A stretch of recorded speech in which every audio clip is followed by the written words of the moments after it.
परेशानी।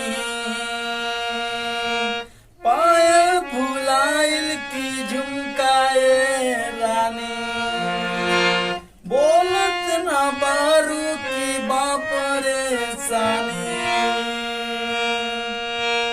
काहे तो भोरे से लटकल बलोला जी, लटकल बलोला। राजा छूटा त पसीना गर्मी होला, राजा छूटा त पसीना गर्मी होला।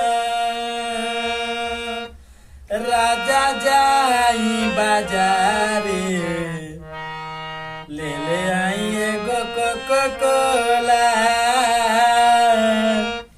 ए पिया जाई बाजारे, ले ले आई एगो कोका-कोला।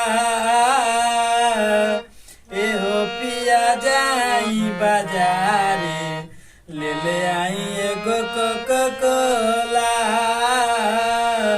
ए पिया जाई बाजारे, ले ले आई एगो कोका-कोला।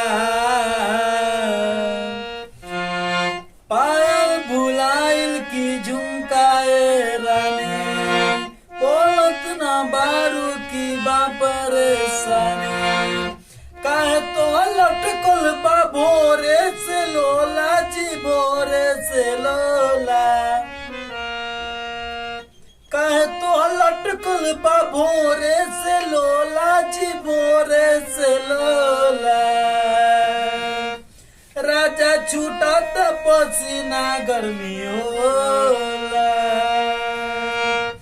राजा छूटा त पसीना गर्मी